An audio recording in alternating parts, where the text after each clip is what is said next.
Assalamualaikum warahmatullahi wabarakatuh. Selamat malam Pak dosen. Terima kasih waktunya. Assalamualaikum warahmatullahi wabarakatuh. Mohon maaf mengganggu sebelumnya. Perkenalkan nama saya Yasnur Hakim, mahasiswa PPG dalam jabatan kategori 1 angkatan ketiga 2023. Eh, Malam hari ini membutuhkan satu literatur dari pakar yang bergerak di bidang pendidikan, salah satunya dari Pak Rinaldi Yusuf ini ya, yang menjadi sudah bergelut di bidang pendidikan gitu. Ada beberapa pertanyaan yang perlu digali jawabannya ini tentang penyebab dari masalah-masalah yang sudah diidentifikasi oleh saya sendiri Pak ya gitu ya. Yang pertama Pak, Oke, oke. langsung saja untuk efektif waktu. Ketika diidentifikasi berdasarkan rapot pendidikan, itu muncul motivasi belajar siswa yang lemah atau kurang, Pak, gitu. Nah, itu kira-kira penyebab atau yang melatar belakangi kurangnya motivasi belajar siswa itu apa, Pak, kira-kira, Pak? Oke. Terima kasih Pak Yasir. Eh, Sebelumnya, ketika berbicara tentang motivasi, ini hal yang fundamental karena motivasi ini juga akan menentukan hasil belajar anak rendah atau maksimal. Ada beberapa hal yang menjadi masalah atau menjadi faktor berkenaan dengan motivasi. Ada dua. Yang pertama dari faktor internal, yang kedua faktor eksternal. Faktor internal ini berkenaan dengan berkaitan dengan pribadi anak. Yang pertama mengenai minat dan bakat. Misal, ketika berbicara motivasi, apakah anak ini dia senang dengan satu hal atau tidak? Ini tergantung apakah ternyata minat anak itu di sana atau tidak. Bapak Pak Yasir bisa bayangkan jika misalkan masuk ke dalam mata kuliah yang disenangi, itu biasanya motivasinya akan bertambah. Tapi ketika Bapak masuk kepada mata kuliah yang menurut Bapak tidak senang di sana, maka motivasinya pun tidak akan maksimal. Jadi ada beberapa hal mengenai motivasi, salah satunya adalah faktor internal dari minat dan bakat. Apakah minat anak tersebut sudah sesuai dengan pilihan pilihan serta didik tersebut mengenai, katakanlah kalau dalam kuliah itu major major yang diambil. Kemudian faktor internal yang kedua adalah cita-cita.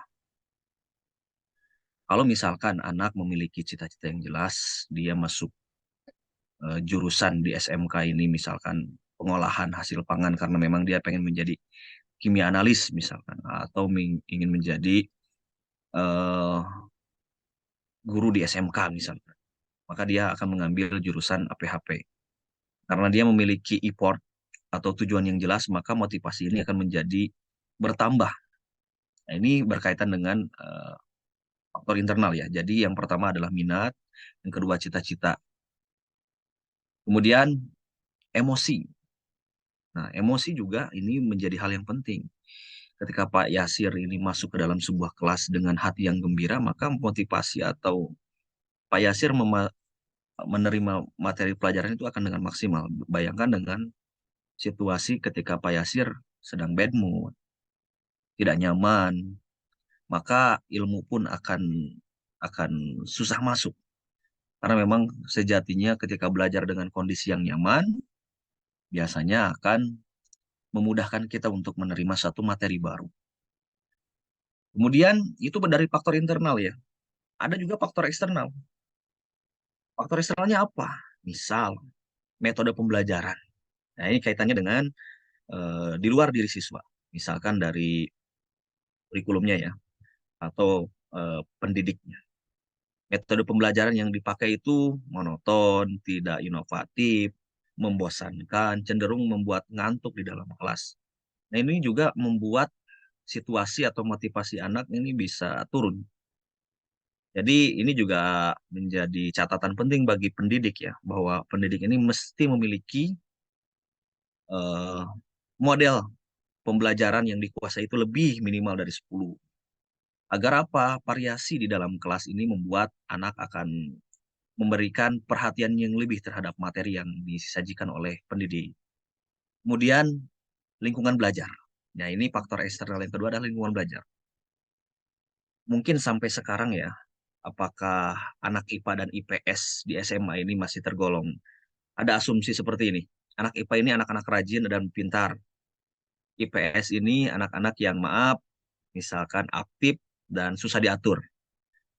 Pada dasarnya sih mungkin fakta itu adalah fakta yang benar, tapi ada satu faktor yang lain yang perlu diperhatikan. Yang perlu diperhatikan adalah lingkungan belajar. Bedanya IPA dan IPS adalah efektivitas dan efisien.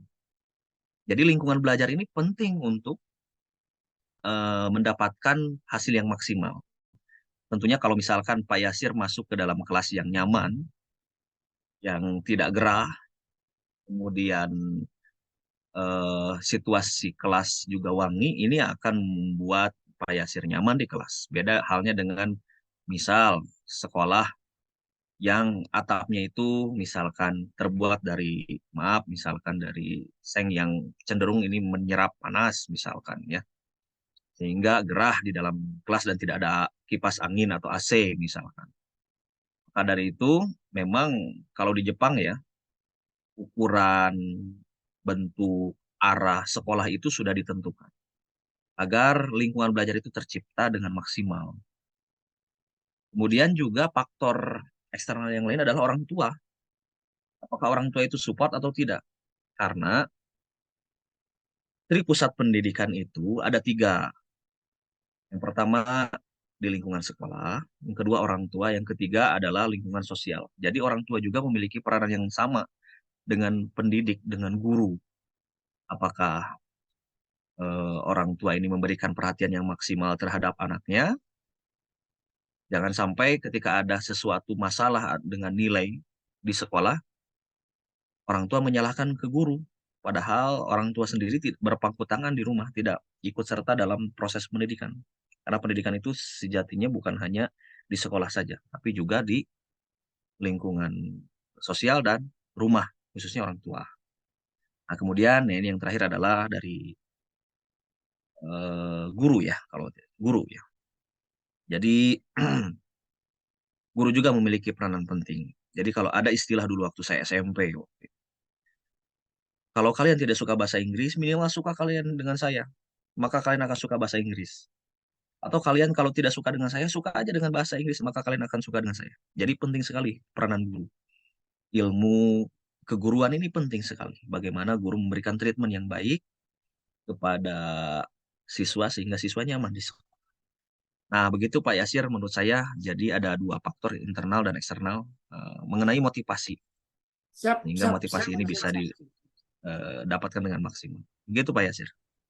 Yang kedua, Pak ya, yang kedua itu terkait anak itu membaca, tetapi hasil akhirnya tidak bisa menyimpulkan dari bacaan itu. Oh, Artinya ada kemampuan literasi yang kurang. Nah, oh, kira-kira itu literasi ya. penyebab gitu ya, bukan motivasi. Kemampuan literasi yang kurang itu apa, Pak dosen? Oke, terima kasih Pak Yasir. Jadi Pak Yasir di dalam kurikulum Merdeka ini, sekarang ya, di kurikulum Merdeka ini,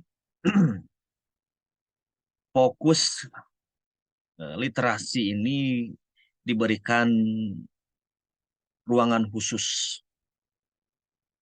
Pentingnya literasi itu memiliki ruangan khusus di kurikulum Merdeka sekarang ini. Bahkan Bapak Pak Yasir bisa cari salah satu jurnal, artikel UNESCO yang mengeluarkan bahwa memang ternyata sebagian besar pelajar di Indonesia ini 80% itu tidak bisa membedakan antara kalimat induktif dan deduktif. Peserta didik di SI Indonesia tidak bisa membedakan mana kalimat induktif, deduktif untuk menentukan satu kalimat. Jadi rentang sekali eh, pelajar Indonesia itu terkena hoax. Nah, itu UNESCO yang mengeluarkan. Sisanya sekitar kurang dari 20% dia bisa menentukan kalimat induktif dan deduktif sehingga dia tidak termakan hoax. Nah, ini berkaitan sekali dengan kekuatan atau berkaitan dengan kemampuan literasi siswa, yang mana sejalan dengan hal tersebut, kurikulum Merdeka juga eh, memiliki tugas khusus, memiliki poin khusus atau perhatian khusus terhadap kemampuan literasi ini. Maka dari itu, di ANBK sekarang ini ada istilah literasi dan istilah numerasi. Karena apa? Kurikulum sekarang kita ini. Kurikulum itu pada dasarnya setiap pergantian kurikulum itu adalah sebuah kebutuhan yang mendesak. Jadi ketika kurikulum diganti dengan kurikulum sekarang, karena memang warga Indonesia membutuhkannya. Kurikulum sekarang diintegrasikan dengan teknologi, karena memang sudah eranya. Kemudian kurikulum kita di Indonesia dikaitkan dengan kemampuan literasi dan numerasi, karena memang kita membutuhkannya. Jadi memang sadar atau tidak, memang kemampuan literasi kita ini perlu tambahan jam untuk peserta didik memiliki waktu yang lebih untuk memahami kemampuan membaca. Tetapi perlu dipahami juga Pak Yasir, bahwa kemampuan literasi atau literasi ini tidak maknanya hanya membaca saja. Di kurikulum Merdeka ini, literasi skill ini bukan berarti difokuskan kepada bahasa Indonesia. Tidak. Bahkan difokuskan ke semua mata pelajaran. Literasi ini maknanya adalah dia membaca, memahami, menyajikan kembali, menganalisis, sebagaimana tahapan taksonomi Bloom lah ya, bahwa literasi ini bukan hanya sekedar verbal saja, tapi juga bagaimana bisa merepresentasikan kembali dan merefleksikan kembali materi atau teks teks sebuah tema yang dibaca, dan anak memahami grafik atau ide pikiran dari sebuah baca atau ide pokok di dalam sebuah bahasa. Nah, ini juga berkaitan dengan literasi ya, akan sejalan meningkatkan kemampuan berpikir kritis siswa. Kalau literasinya bagus, dia memahami sebuah bacaan, analisisnya bagus, maka akan melahirkan high order thinking skill atau kemampuan berpikir kritis. Jadi berkaitan dengan literasi ini penting atau tidak, penting sekali. Sampai-sampai kurikulum kita di Merdeka ini memiliki poin khusus atau perhatian khusus terhadap kemampuan literasi. Jadi banyak sekali faktor-faktor yang mempengaruhi ya. Apakah itu kemampuan membacanya yang rendah karena sering membaca apa namanya eh, status bukan buku atau bacaan yang seharusnya. Kemudian kemampuan berpikir kritisnya juga, daya kemampuan berpikir kritis anak kurang. Kemudian kemampuan bahasanya yang terbatas. Nah, ini menjadi salah satu faktor-faktor anak tidak memiliki kemampuan literasi skill. Kemudian metode pembelajaran. Nah, ini juga bisa masuk. Begitu Pak Yasir. Kayaknya di mute nih Pak Yasir. Siap, terima kasih Pak Silakan. dosen. eh Tadi sudah disinggung juga, sebenarnya putaran ketiga itu tentang literasi numerasi, tapi tadi sudah disinggung, jadi sudah terjawab lah sekalian ya. Terima kasih Pak dosen ya untuk menambah referensi literatur yang akan saya tuangkan dalam tugas wawancara saya di tugas mahasiswa PPG. Terima kasih sekali lagi Pak dosen, selamat malam. Semoga sehat selalu. Assalamualaikum warahmatullahi wabarakatuh. Waalaikumsalam warahmatullahi wabarakatuh.